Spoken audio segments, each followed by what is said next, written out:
ఎస్సీలు ఉన్నారు. ఎస్సీలకు 14 నుంచి 16%, అలాగే మన ఎస్సీలకి 4 నుంచి 6% రిజర్వేషన్ పెంచడం, ఇలాంటివి ఎన్నెన్నో సంస్కరణలు చేసి ఎన్నో కార్పొరేషన్లు పెట్టి, ఫైనాన్స్ కార్పొరేషన్లు అందరికి కూడా అన్ని రకాలుగా అన్ని అందేలా ఆయన నాడు అందరికీ సమాజ స్థాపన కోసం, సమాజంలో ఉన్న వ్యత్యాసాలను తొలగించడం కోసం, అలాగే సామాజిక న్యాయం చేయడం కోసం ఆయన ఎంతో కృషి చేశాడు ఆయన.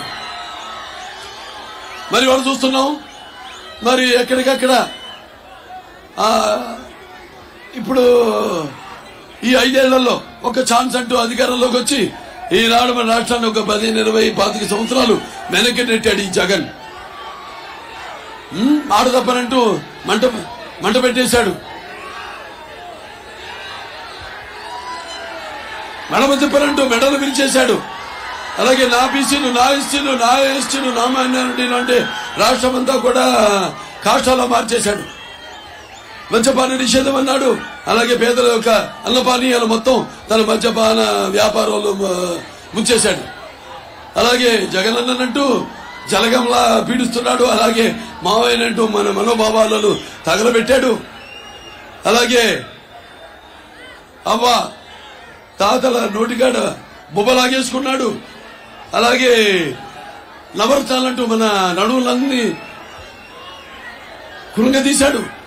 అలాగే నేనున్నానంటూ నువ్వు ఉంటే ఎంత క్రూరత్వం, దుర్మార్గం, దగా, మోసం ఉంటుందో నిరూపించాడు. అలాగే మరి దళితులకు అండగా ఉంటారని చెప్పి వాళ్ళ చావులతో తన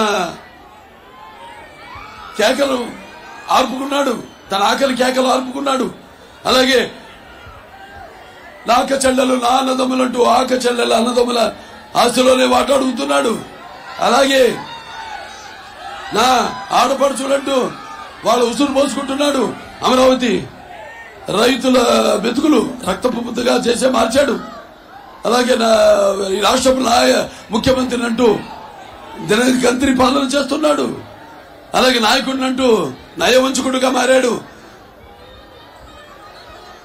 ఇలా అలాగే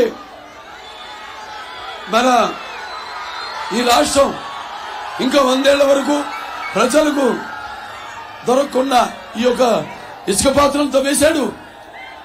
అలాగే మన ఈ యొక్క జే బ్రాండ్, ఈ చీప్ లిక్కర్ పేరుతో జే బ్రాండ్ మద్యాన్ని తీసుకొచ్చి లక్షల కోట్లు దోపిడీ చేస్తున్నాడు. అలాగే ఈ యొక్క ప్రభుత్వం తయారు చేసే ఈ కల్తీ మద్యాన్ని సేవించడంతో ఎంతో మంది ఆడపడుచులు వాళ్ళ తాలుబొట్లు పోగొట్టుకున్నారు, తెంచుకున్నారు. ఇలా ప్రతి విషయంలో కూడా ఇవాళ మరి ఏవో నవరత్నాలు అన్నాడు. ముందు 3 సంవత్సరాలేమో రాజధాని పేరుతో కాలం గడిపాడు. ఆ తర్వాత నవరత్నాలు అంటూ ఈ యొక్క దానికోసం ఎంతో అప్పు చేశాడు. 12 లక్షల కోట్ల రూపాయలు అప్పు చేశాడు. ఆ 12 లక్షల కోట్ల రూపాయలు అతను పెట్టేది, అతను ఖర్చు పెట్టేది 1.5 లక్షల కోట్ల రూపాయలు. మిగతా మరి 10 లక్షల కోట్ల రూపాయలు ఏమైందని అడగాలి, మనం నిలదీయాలి మనం. అలాగే ఏమేమో పుట్టిన ప్రతి బిడ్డకి 15,000 అన్నాడు. ఒక బిడ్డకి ఇస్తున్నాడు 15,000. సో ఇవన్నీ కూడా మీరు దృష్టిలో పెట్టుకుని రేపు మనం ఈ భారం అంతా అతను చేసిన అప్పులని కూడా తీర్చాల్సింది మనమే, గుర్తుపెట్టుకోండి. ఇవాళ ఒక్కొక్కరి మీద సుమారుగా ఒక 10 లక్షల దాకా అప్పుల భారం ఉంది మీ ఒక్కొక్కరి మీద, అది మీరు గుర్తుపెట్టుకోవాలి. అలాగే ఇవాళ వైకాపా ప్రభుత్వ అధికారంలోకి వచ్చాక ఎస్టీలోకి సంక్షేమాన్ని పక్కన పెట్టి వాళ్ళని చిత్రహింసలు చేసే సంఘటనలే ఎక్కువగా చూసాం మనం.